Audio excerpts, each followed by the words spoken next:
I think I'm live now. I think we're live. There we go. You guys aren't going to believe this. I spent the last 6 minutes just talking to myself. I don't really understand what just happened.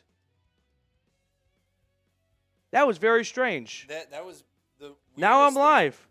Okay. We're live now. We're live. I don't I think you guess- guys care, but there's a button that says go live that I've never had to click before. That was the first time ever. But now I had to click it. Okay. All right.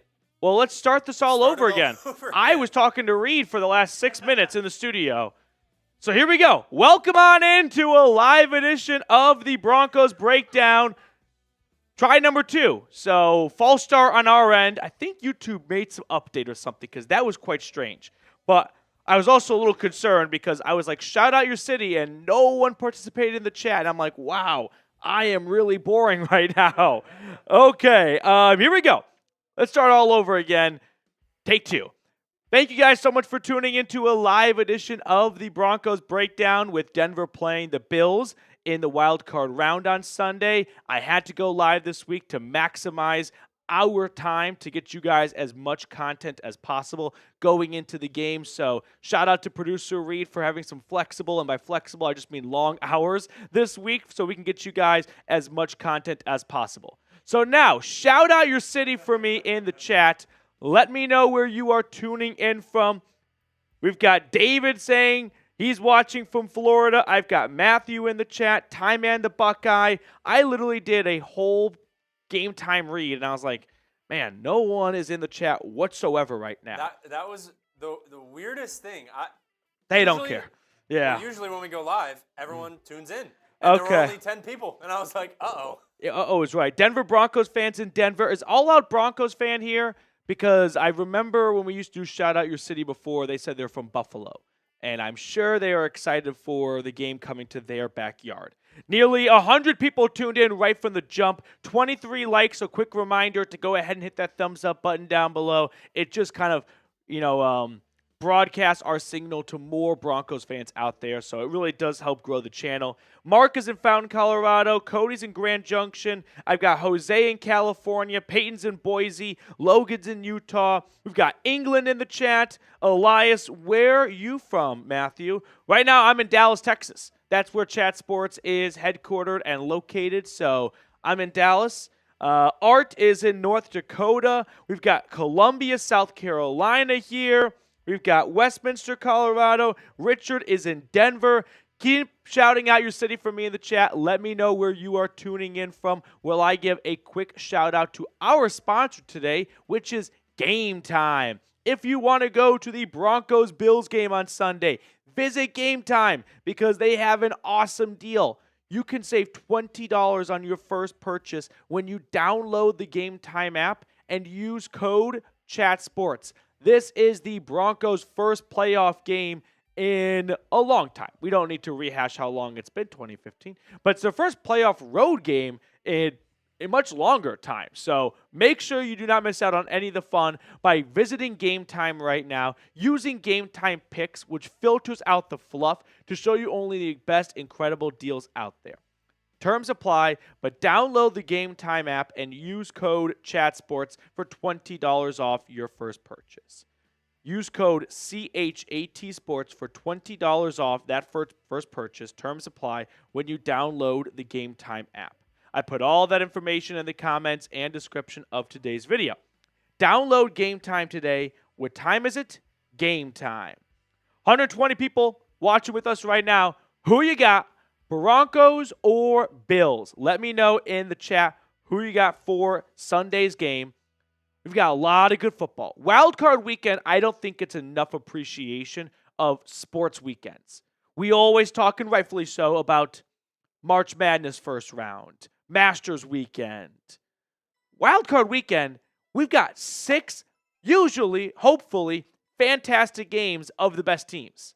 So I'm pumped for Sunday. I can't wait for this weekend to get off and running. We've got the annual Texans Saturday afternoon game. I put this on my Twitter, and I'll ask you guys this. What happens first? The Houston Texans play a wild card game that's not Saturday at 3:30 p.m. Central, or the New York Jets make the playoffs? In the history of the Houston Texans, going back to 2002, they have only ever played in the first game on Saturday for Wild Card Weekend. They have no idea that the rest of the weekend exists. It starts and ends right there for Texans fans. Or the Jets end the longest playoff drought in North American sports. I don't know. I feel like it'll be the Texans because I don't think the Jets are anywhere near the postseason, whereas the Texans are going to be there pretty often for the foreseeable future. And just once, they got to break out of that 3:30 p.m. window.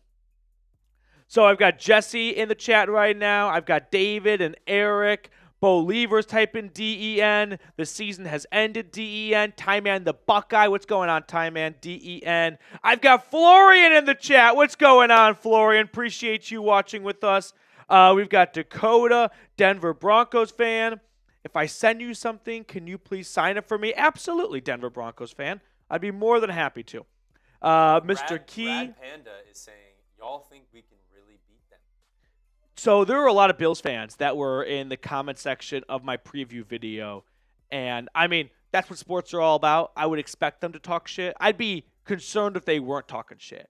But I, for one, think that this matchup from a X's and O's, like Jimmy's and Joe's, favors the Broncos, not favors, but is more in Denver's favor than what people think. I'm thinking about this team right here, and I see a great defense versus a great offense. But here's the X factor. Maybe not the X factor, but here's the third door. Denver's offense is good too. So all I need Denver's defense to do is to let Buffalo get between 20 to 25 points, and then Denver's offense is going to be in that range as well. And it'll come down to the last drive. If this was a game of two good offenses, then the Bills are going to win. If this game gets over 30 points, Denver's not winning in a shootout. But I just need the Broncos defense to let the offense stick around long enough to have a chance in the fourth quarter. And that's what I think people are not taking into account because they don't think of a great defense when they see Denver. Because no one knows anyone on Denver's defense outside of Pat Surtain. That is, no one outside of Denver. All right. Should we get into the nuts and bolts of today's video? Or a live show, I should say. We've got the latest news and rumors coming up, so a lot to discuss. A Tyreek Hill potential trade. Also, I thought you guys might enjoy a playoff prediction video, the path to the Super Bowl for the Broncos going to Sean Payton's old stomping grounds in New Orleans in February. And then we have a mailbag at the end of our show. So use hashtag Broncos or Super Chat. If you Super Chat, we guarantee it gets on screen for everyone watching to see. So if you have a question or a take you want to share with everyone viewing, Super Chat and we will throw it on immediately. Or use hashtag Broncos somewhere in your question in the chat, and our software can identify that question, pull it, and put it on screen. I've got Cool Guy. What's going on? Weston, PD, false start. I don't think it's a false start. It's a delay of game, right? Maybe it's a false start because we were moving I think and no one knew we were talking. I think it's a media timeout, clock management. We got to get some penalty on us. I was talking to no one for 5 minutes. It was embarrassing. I was giving you cues. Yeah. And I was giving it to nobody. I know. Reed and I were like 4 p.m. Central, 3 p.m. Mountain. Like, we were on top of it. Let's start the show right on time. And no. Okay. I remember I pressed the button to record. Yeah. At 4 minutes and 16 seconds. AFX is here. Cool Guy's here. 152 people tuned in. We have 54 likes. Once we get to 60 likes, we will start our first segment. So I need 6 people watching right now that have not liked the video to scroll on down and click the thumbs up button. And then we're going to jump into the latest news and rumors. What's up, AFX? I have Matthew asking if we stop Allen and keep him in the pocket, we have a good chance of beating. Use hashtag Broncos for that. Yep. Because we will use that. It's a great question. We'll use that in the mailbag. David, excellent question. Put hashtag Broncos, please. Archie Blue, great question. What do you think of trading up for Ashton Genty? Hashtag Broncos. That's not me being like needy. I guess I am being needy. It's just the way our software works. It scans the chat for hashtag Broncos, and then whenever it sees it, it pulls that chat, and we can then put it on screen. So just copy and paste what you had earlier and just include hashtag Broncos at the end. Okay, let's get the show on the road. We got 73 likes, so thank you to everyone who has hit that thumbs up button. Let's jump into our first segment, just a news and rumors roundup, everything I'm hearing and seeing on this fine Tuesday afternoon leading into the first round of the 2024 NFL playoffs. 73 likes. Thank you guys so much for watching with us. Let's get this party started.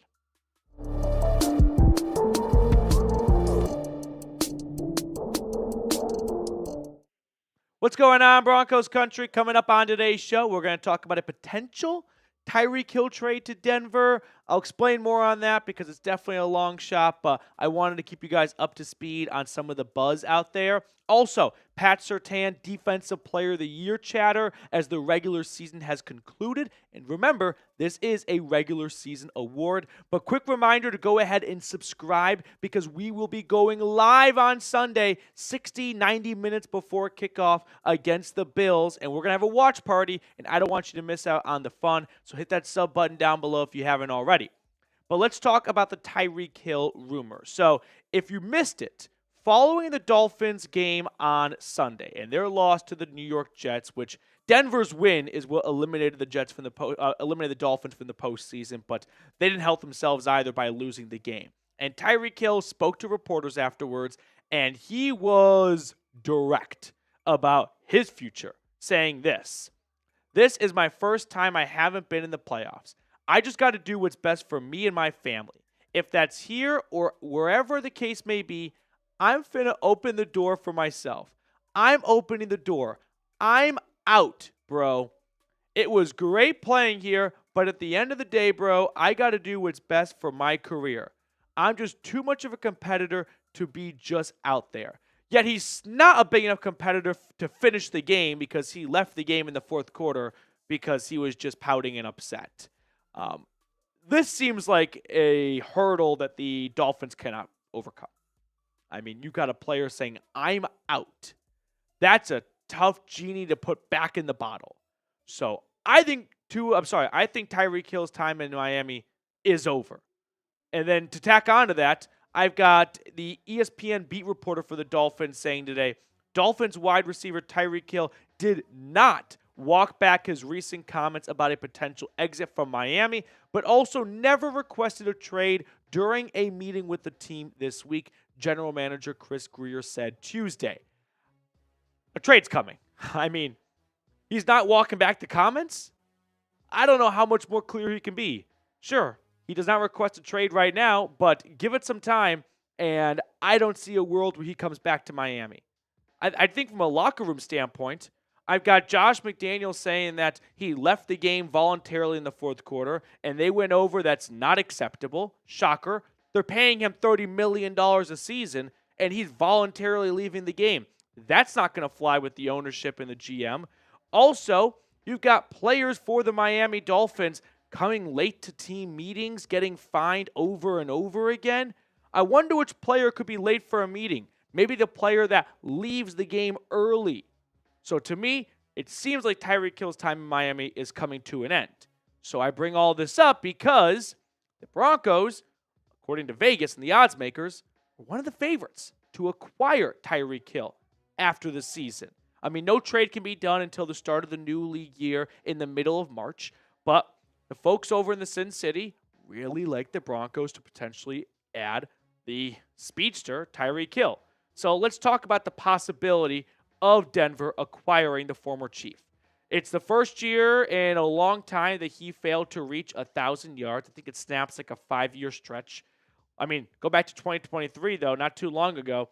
He was one of the favorites for the MVP for much of the year. Basically 1,800 yards and 13 touchdowns. He put up monster numbers with Miami in the first 2 seasons there.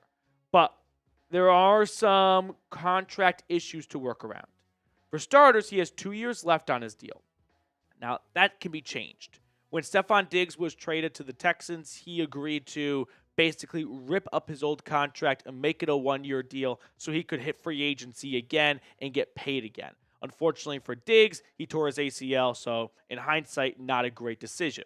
However, Tyreek Hill has 2 years left, so if the Broncos are looking for a long-term 31-year-old wide receiver, He's your man. The issue is, I don't know many teams that are looking for a long-term-ish commitment to a 31-year-old wide receiver coming off a down season when they had under 1,000 yards and played all 17 games. Albeit he did have a wrist injury, but everyone's playing through something. Overall, I don't think it's a great fit for Denver. I'm just thinking about this season right now for the Broncos and the locker room and the culture that got this team to where they are now. I don't think it would be a nice pairing for someone who checks out of games in the fourth quarter, who possibly is coming late to team meetings and gets fined for that. Does that seem like someone that's going to fit well in the Sean Payton building? I don't think so. Payton's a bit of an old school hard ass. I don't think he tolerates BS and nonsense like that. Now, ultimately, when you're as fast as Hill and you score as many touchdowns as you do, you get away with things because you're super duper good. But he wasn't super duper good this year. He's getting older. He's still expensive. And to me, that does not scream like someone Sean Payton wants to pursue. Now, it will be fair to mention that you've got Bo Nix, a rookie quarterback, who could use all the help right now because after Courtland Sutton, you got some good up-and-coming players. Marvin Mims the last couple of weeks, but Devon Vele, Troy Franklin, they're still young in their careers. I'd be lying if I said the Broncos couldn't, stand to gain by adding another good playmaker for Bo Nix. But just not Tyreek Hill. I don't think it's worth the cost and probably the headache that's going to follow, along with the price tag. So for me, I'm passing on 10. Before we get any further in today's show, quick shout out to our friends over at Game Time. Game Time has an awesome feature called Game Time Picks that makes getting tickets to see your favorite teams play live even easier. Game Time Picks filters out the fluff to show you only incredible deals on great seats so you don't have to waste time searching through thousands of tickets. One thing I really like about Game Time is their all-in pricing option. When you toggle this feature, it'll show you the total upfront cost with no surprise fees at checkout. So do yourself a favor right now. Take the guesswork out of buying tickets with Game Time. Download the Game Time app and use code CHATSPORTS for $20 off your first purchase. Terms apply, but if you are thinking of going to the Broncos-Bills game on Sunday, I would prefer to have an extra $20 if it was up to me. And if you feel the same way, download the Game Time app, redeem code CHATSPORTS for $20 off your first purchase. Download Game Time today. What time is it? Game time. So getting back to our show now, let's talk about Pat Surtain and the news, which is he has become the heavy favorite to be the Defensive Player of the Year for 2024. This is from DraftKings as I film this on Tuesday, January 7th, minus 450. If you don't know what that means, it means you have to bet 450 USD to make $100. That's how big of a favorite he is. And remember, this is a regular season award. So the playoffs should really have no bearing on this, but sometimes the Diet Coke drinking media members forget that.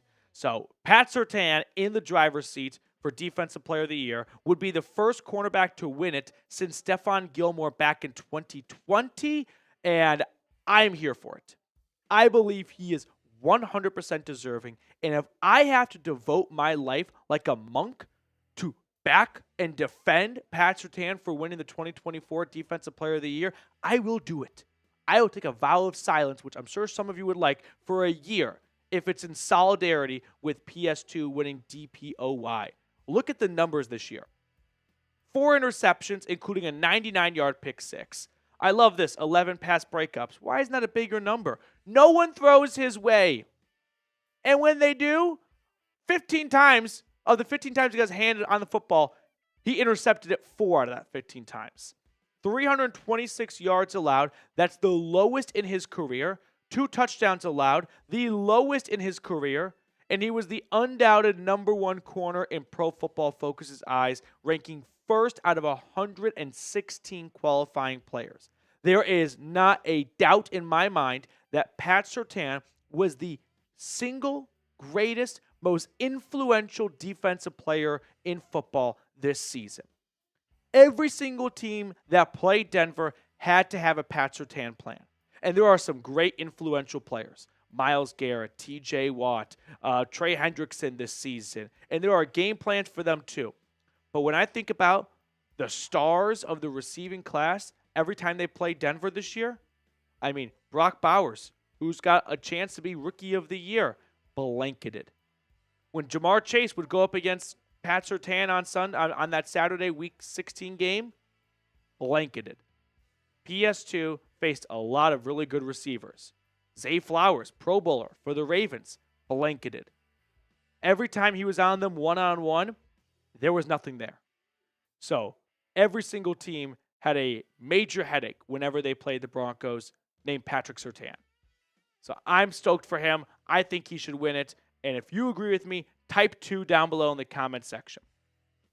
Some quick AFC West news I want to hit before I let you guys go. I'm sure you've all seen by now, but Antonio Pierce was fired by the Raiders.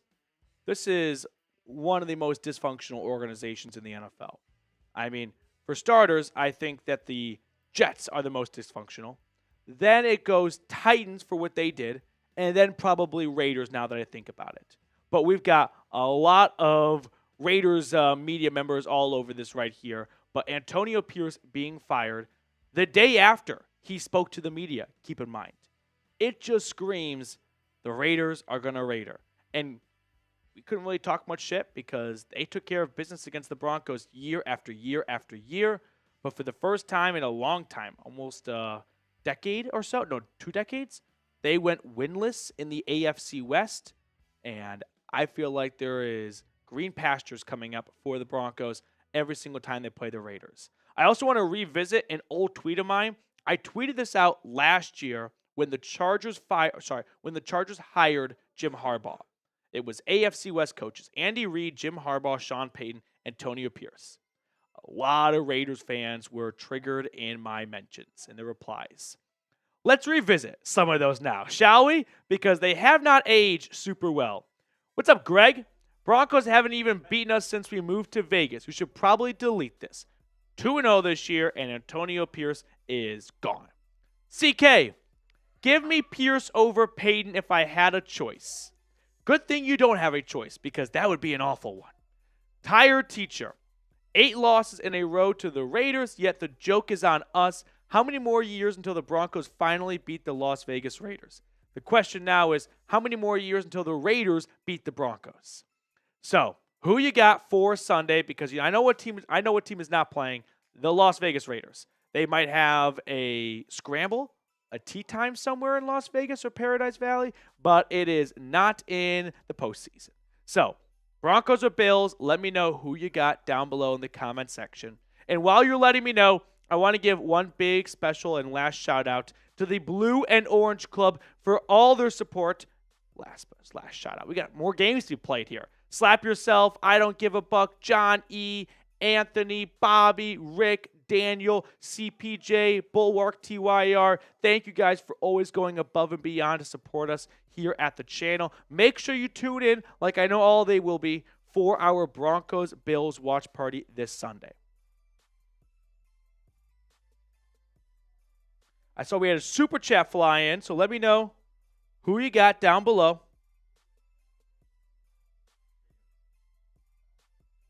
What's going on, Florian? What's your favorite moment of this season? Really good question. So let's kind of go game by game-ish, right? You have the 0-2 start, the Bucks game, good win on the road, of course.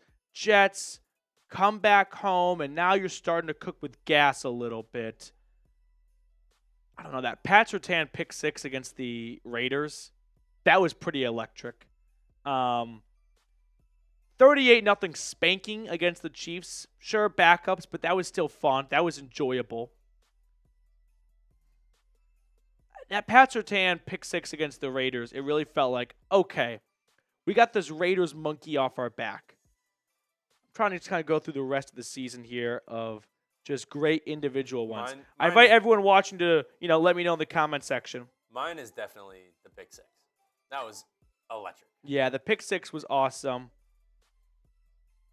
You know what? I will probably change my answer to Nick Bonito's touchdown against the Colts. because that was a turning point, right? The Colts, not for Jonathan Taylor fumbling, were right there. They would have knocked Broncos out of the playoffs. No, the Colts didn't finish 9-8. Well, if the Broncos lost that game, If the Broncos lost that there's game, a higher chance we don't get in the playoffs. yeah, if Denver loses that game, they finish 9-8. Right, we'll say the rest of the season goes on, and the Colts have the head-to-head tiebreaker at that point. But what I don't know is if the Colts, Bengals, and Broncos all finish 9-8, who gets in? Because the head-to-head for Indy and Denver would go out since Denver has the head-to-head over Cincinnati. Wouldn't it be the Bengals? I don't know. Denver beat the Bengals. Well, I guess the head-to-head. I don't know who it would be. That good thing. That's not the situation. Yeah, we don't have to worry about that. Technically, that Nick Bonino interception, technically fumble recovery. Yeah, I don't like that. I hate that. It's an interception. Ball is in the air. 235 people watching with us right now. Thank you guys so much for tuning in. Big shout out to Florian. We will include this in our mailbag as well. If you want to get on screen like Mr. Swanson here, super chat and we'll throw it on for everyone watching to see. Okay. I want to switch gears as we have a mailbag come up in a little bit, so get those questions in. Use hashtag Broncos somewhere in your question in the chat or super chat like Florian, and we'll throw it on for everyone watching to see. But like I said, I want to switch gears and talk about Denver's path to the Super Bowl, just some ideal matchups and whatnot, along with my own personal prediction for the entire playoff picture. So if we are ready for that, let me know by liking the video. We're at 114 likes. Can we get 6 more likes, get ourselves to 120, and then we will jump into our second segment. Pacific Northwest has Nix catching a touchdown pass. That was a good one. I like that. Nick Bonito's pick 6. The Browns one or I guess the Colts one, I still want to call it pick 6. I'm going with Pat Surtain's 99-yard pick 6 against the Raiders. That was not that we can now say Denver's a legitimate team, but like we're done playing, like tummy sticks I think with it was a bad Raiders team. I think it was a collective. The Broncos are here. We've got Daniel, Wilson, or Hill. Daniel, we'll hit that super chat in our mailbag in just a moment. Who is he talking about, though? Wilson or Hill? Garrett Wilson or or Tyreek Hill? Garrett Wilson or Tyreek Hill? Okay. The short answer right now is Garrett Wilson. All right. Are we ready to get into our next segment? Here we go. Let's get this.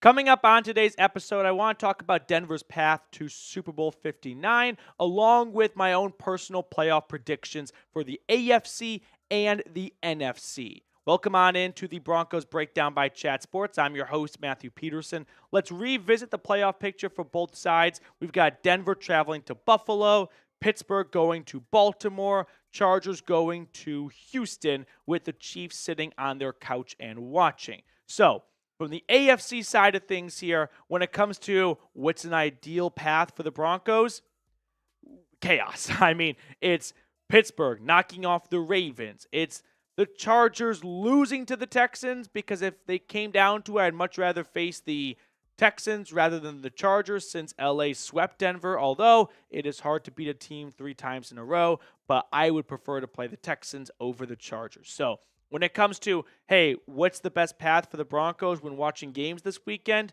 don't get too fixated on the NFC just yet.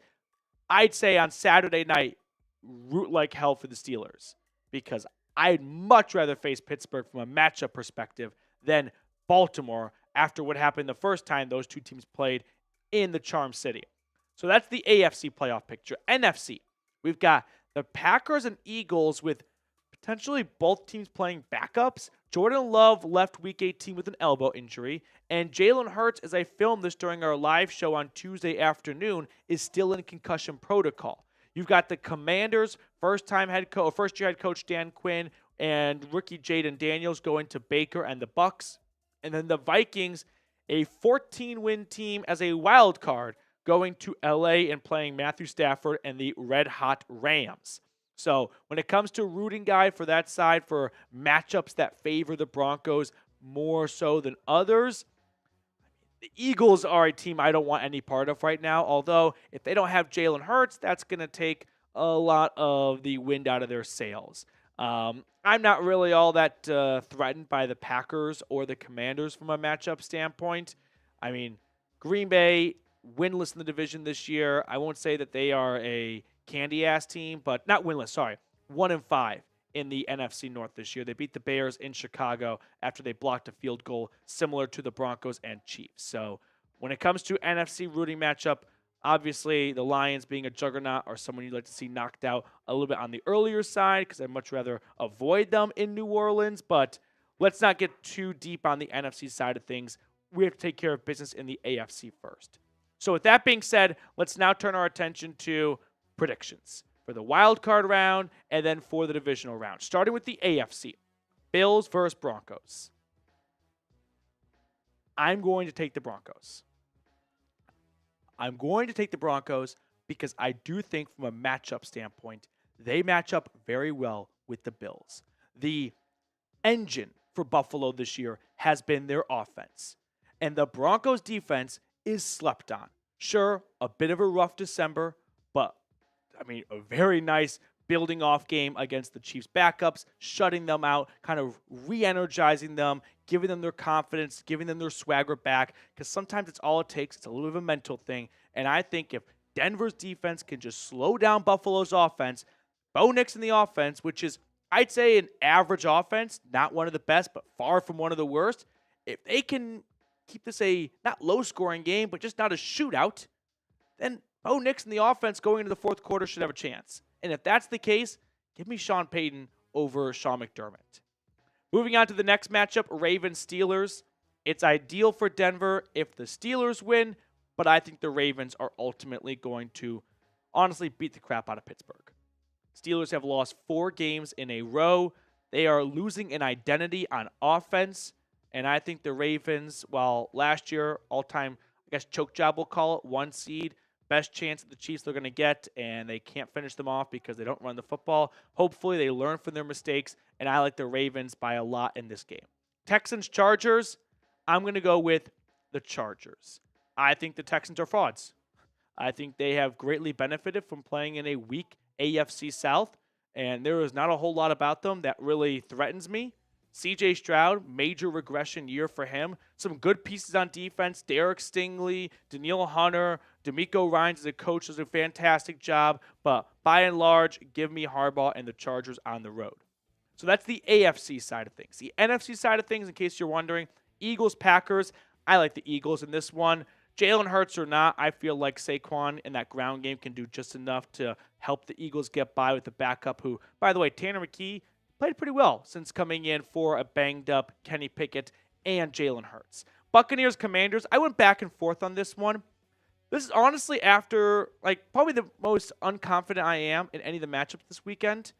I'm going to go with the Bucs, but I wouldn't be surprised if we get a similar storyline of last year of C.J. Stroud, 2nd overall pick, wins a playoff game. Jaden Daniels, 2nd overall pick, wins a playoff game. So I'll go with the Bucs, but if I had to rank them in terms of confidence, this is towards the bottom.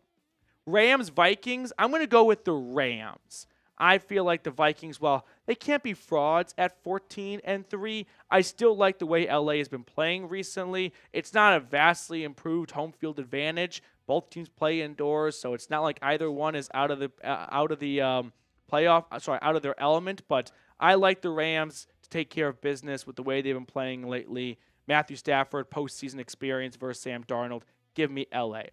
Now give me your wild card upset. Since the expansion to 7 teams, a 7 or 6 seed has won every single year since 2020. So who's it going to be in 2024? Let me know in the comment section below. I've got the Broncos as a 7 seed winning, but I want to hear from you in the comment section. Now, before we get on to the rest of my predictions, I do have to give a quick shout out to our friends over at Prize Picks. Today's show is made possible thanks to Prize Picks. Prize Picks is the best place to get real money sports action. With over 10 million members and billions of dollars in awarded winnings, Prize Picks has made daily fantasy sports accessible to all. Basketball season is heating up, and Prize Picks is the best place to get real money action while watching your favorite sports. You can now win up to 1,000 times your money on Prize Picks. They also offer Venmo and MasterCard for quick and easy deposits and withdrawals. So download the app today and use code CLNS to get $50 instantly after you play your first $5 lineup. All of that information is in the comments and description of today's video. Download the Prize Picks app today and use code CLNS to get $50 instantly after you play your first $5 lineup. All of that information, like I said, is down below. Pick more, pick less. Over at Prize Picks, run your game.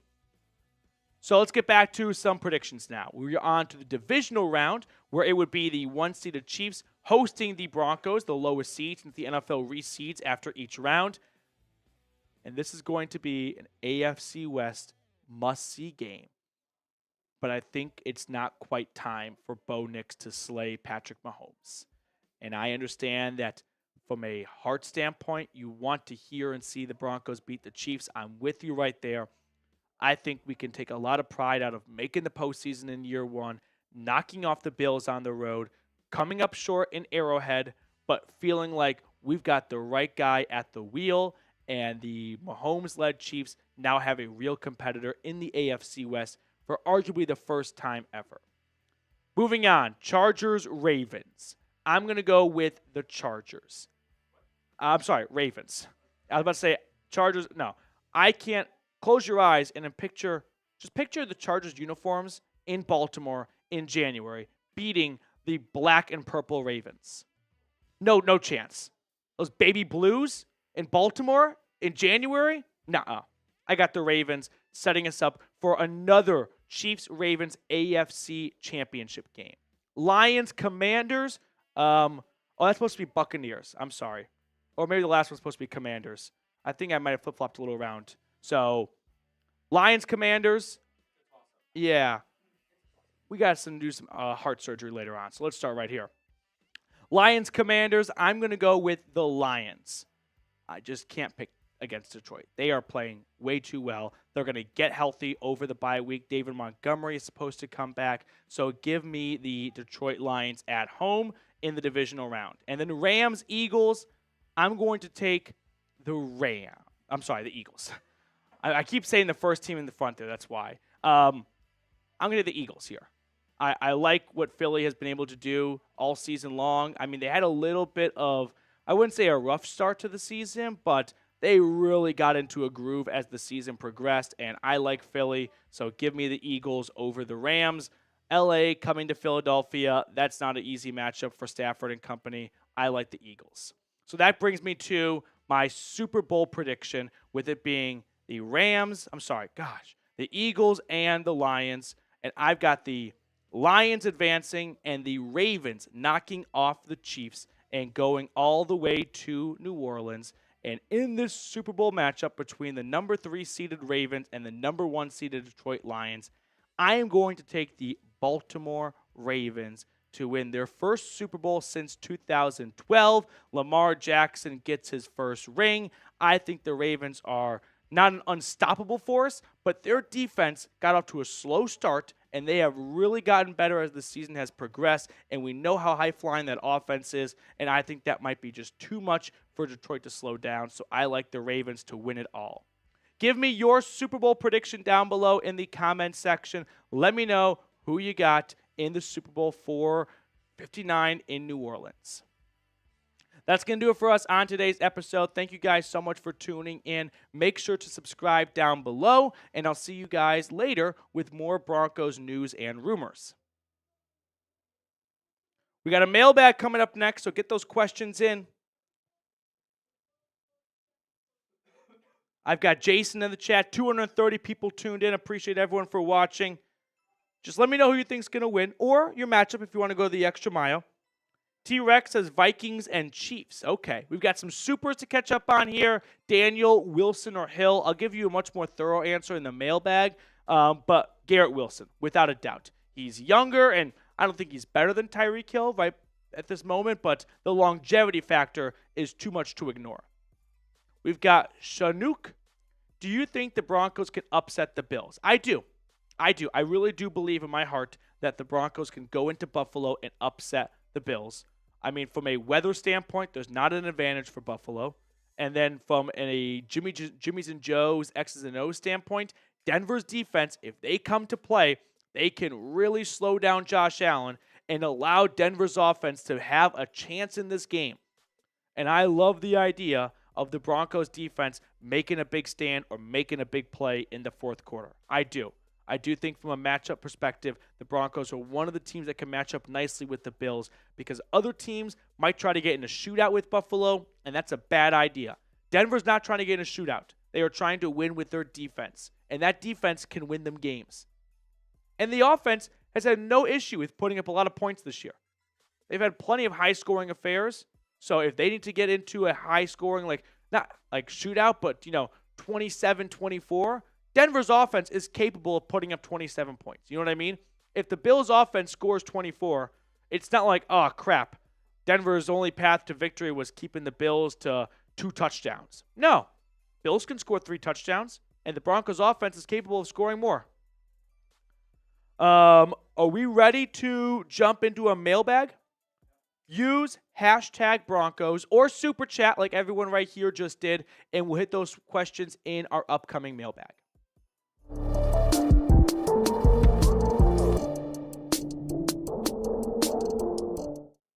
Welcome on in to a Broncos Breakdown Mailbag edition. I've got questions to answer from our live show, which aired on Tuesday afternoon. Hoping to go live more often throughout the offseason, so make sure you subscribe so I can tell my bosses, hey, let's put some more resources into the Broncos Breakdown at Chat Sports.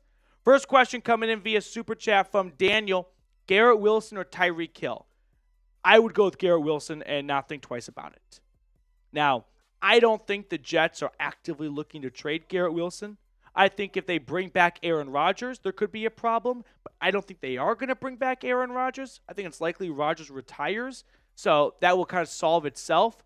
But if there was a potential trade, my guess is the Jets would want to get a first-round draft pick for Garrett Wilson, and with Denver being in the postseason, that's not a very enticing first-round draft pick. Remember, they took him 10th overall. They're going to want something similar so they can replace him with another quality wide receiver. And Denver is going to be picking in the 20s most likely. Chinook, next one up.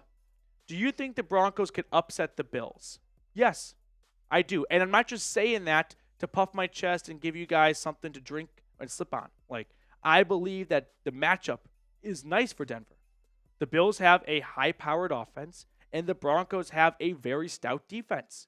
And so then it really comes down to Broncos offense against Buffalo's defense. And the Bills defense, while it's been very good at generating takeaways this year, I've got faith that the Broncos offense can do just enough if the Broncos defense slows down Josh Allen and the Bills offense just enough.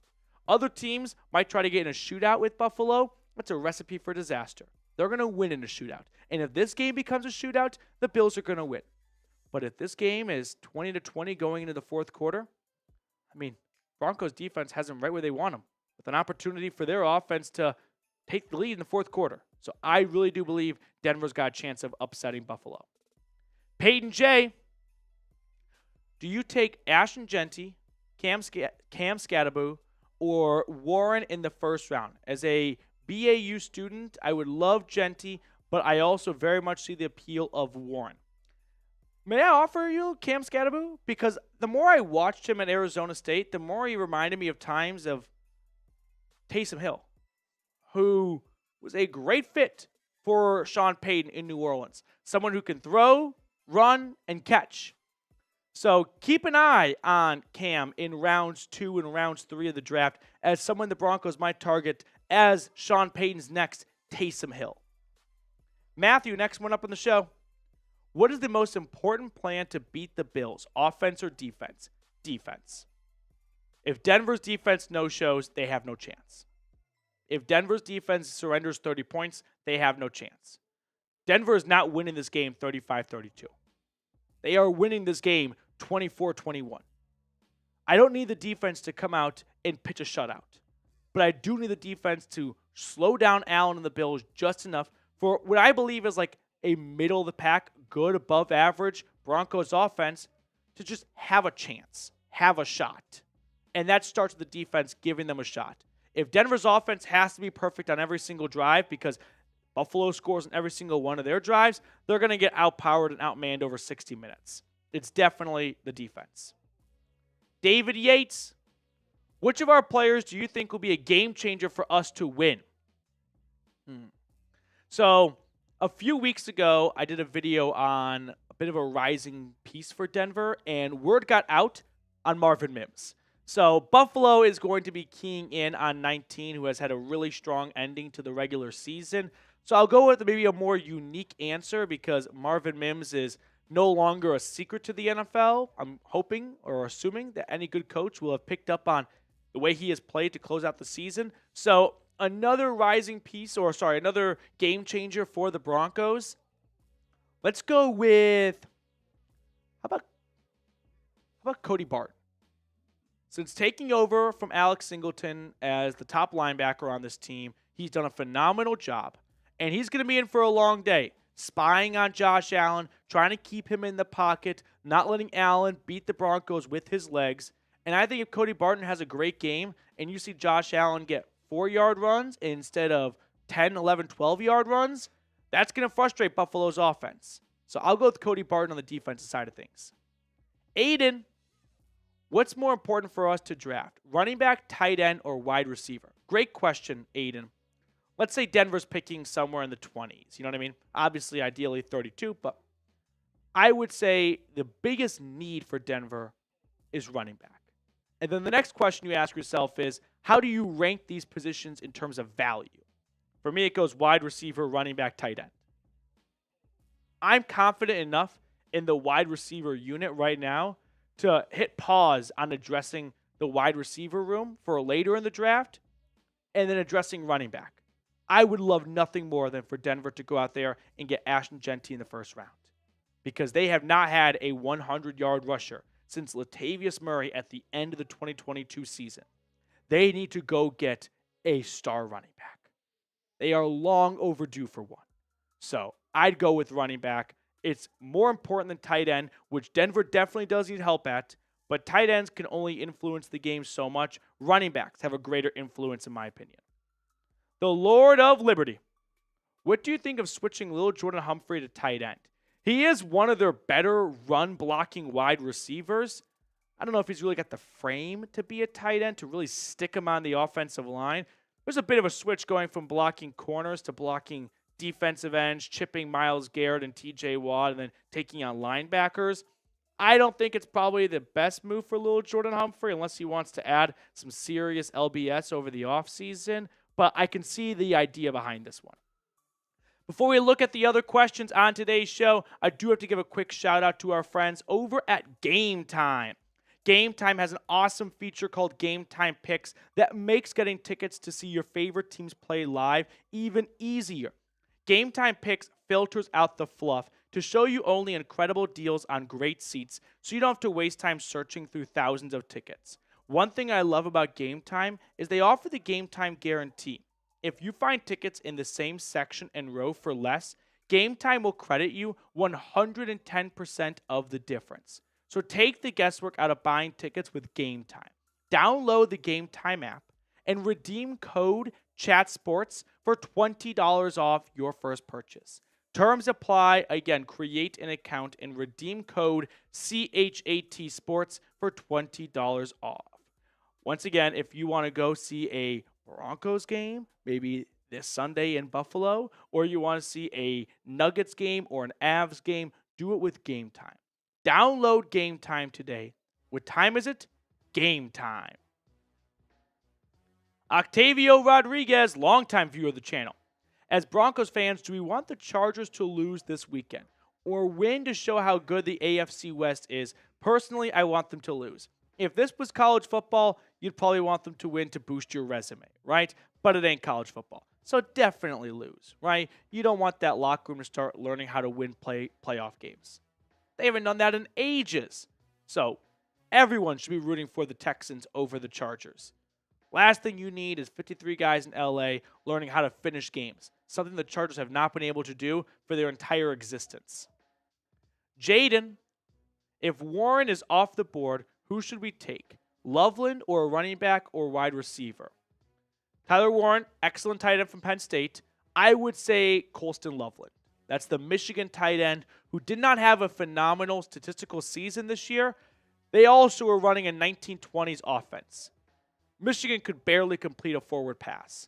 So if his value or his stock goes down as a result, that's great news for Denver.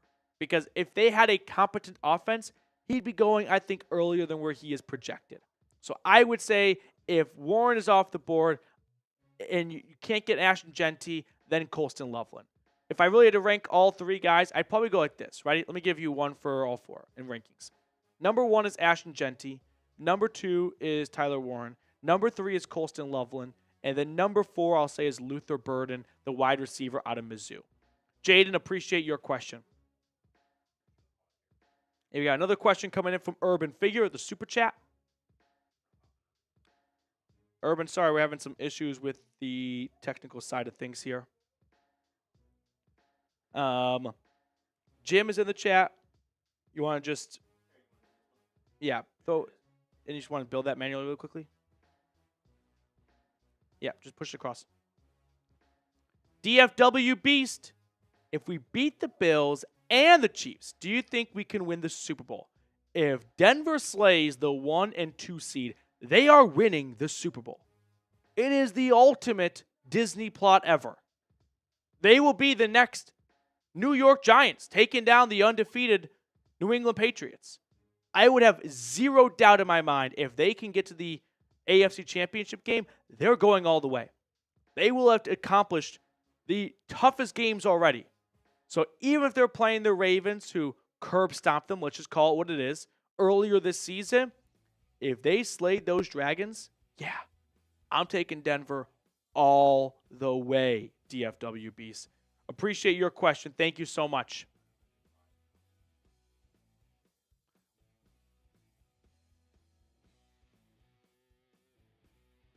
Here we go.